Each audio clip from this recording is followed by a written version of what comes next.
Welcome to the National Security Alert, brought to you by the Citizens Commission on National Security. Now here's your host, Roger Aronoff. Today I want to welcome Bo French, who is running for the Texas Railroad Commission. The election's coming up in November. Bo? Yeah, well, thank you. Great to be here. Appreciate you. It's actually, I'm in the primary runoff, so my next election is against the incumbent, and that's going to be May 26th here in Texas. So you got a challenge ahead of you there before you get to the general, okay?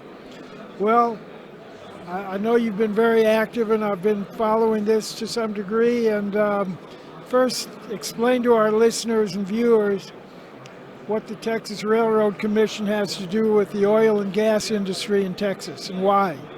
Yeah, great question. I mean, first of all, it creates a lot of confusion for people because it's called the Texas Railroad Commission. You know, it's a relic of the 1800s.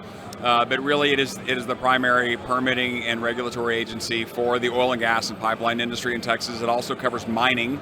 But the oil and gas industry is our largest industry in Texas. You know, it accounts for $750 billion of our GDP. The GDP in Texas is roughly $3 trillion a year, so it's almost it's 25%.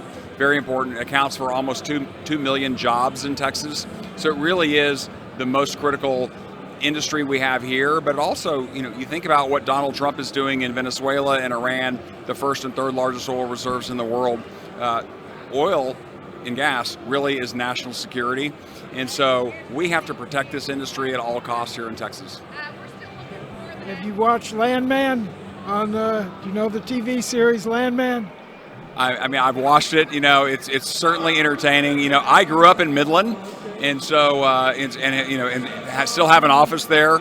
I've spent a lot of time in Midland, so it is funny. And I live in Fort Worth, which is where they actually film a lot of it. So it's been a great. I think it's been a great thing to kind of raise the profile of what we're doing. Is it 100% accurate about the industry? I don't know. It's a great show, super entertaining. I may have been an extra in one of the scenes. I'm not. So it's been a fun thing for Fort Worth and for. It's been fun. We've watched every season of it, and it is. So one of your issues with what they've been up to is the DEI issue, and you want to get rid of DEI, diversity, equity, and inclusion initiatives at the Texas Railroad Commission.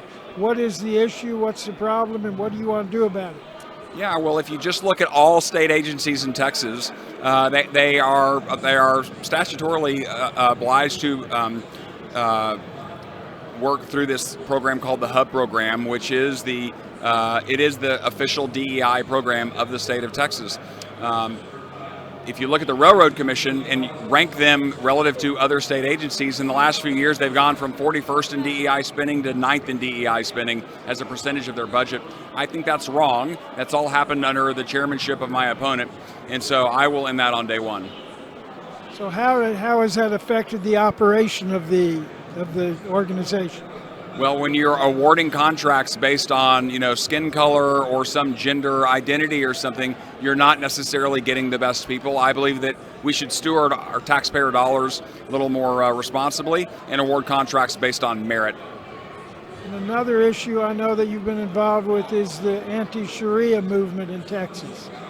Where does that stand with EPIC, we know about near here in Plano, and I think a lot of people think that this recent resolution that was on the Republican primary was to ban Sharia, but it was really just kind of a statement of how people are feeling in the Republican Party.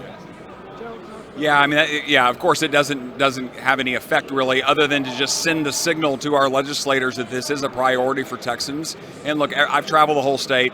I've talked to people, in many communities, and the first question I ask is who is worried about the Islamification of Texas? And without fail, 100% of the people in the room raise their hand. And this is even in rural communities, so that everybody is worried about it. It is a threat.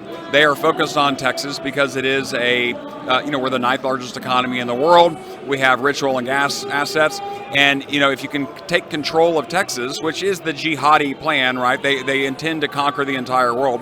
So they're here focused. They've been here for a long time. Remember the Holy Land Foundation back, 20 years ago? Some of those people are still operating here in Texas. the mosques, the imams that are here are not operating in isolation. They're actually working in coordination with the people in Michigan, for instance. So this is not a problem of illegal immigration, for instance. I mean, most of these people came here legally, so it is our legal immigration system that allowed most of these people. I mean, George Bush doubled the Muslim population in the United States after 9/11. Barack Obama doubled it again. We actually don't know how many are here because so many have also come illegally. And then there's all kinds of visa fraud, as we know about. So it's just a problem. It's growing, and they're taking over entire communities. They're wanting to build enclaves with obviously Sharia law in place that is opposite of what doesn't really work with our Constitution. It places that law above our Constitution, which is illegal, of course. And so, great credit to Governor Abbott, who's on board with tackling this. And more of the candidates are talking about it. I think I was one of the first elected officials in Texas to really highlight this issue, and it's really resonated, which I think is part of the reason why I am where I am.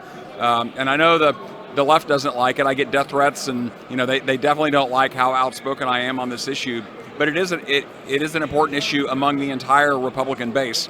So as a red state, I think we should lead out and do what we have to do to stop the spread of Islam, which doesn't just mean passing a law banning Sharia, which I know is a great first step, but really we need the federal government to remove the Muslims who are in our country, whether illegally or legally, because just banning Sharia, they still have their culture. They still are intent on jihad. So they're going to continue doing, their jihad one way or the other if they are here on our land. So it's time to remove them. As Gregory Bovino said, we have 100 million people that need to go, and I agree with that fully.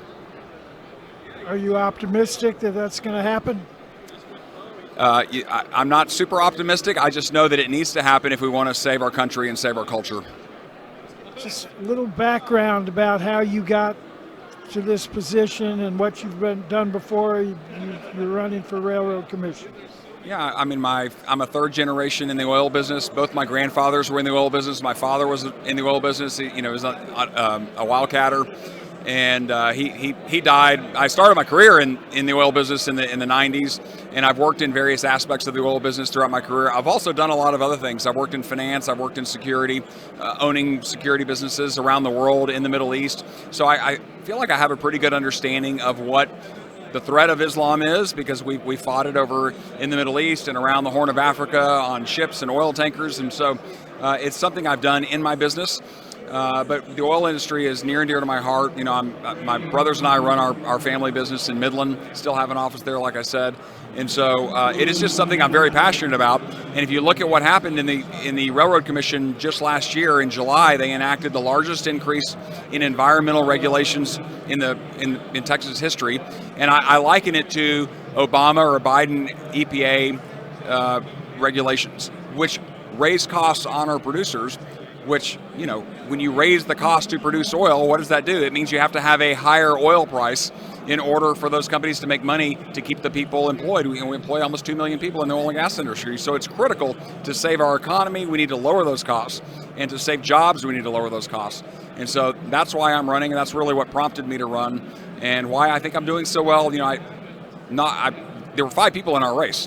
The incumbent received the lowest vote total in the history of the Railroad Commission at 32%.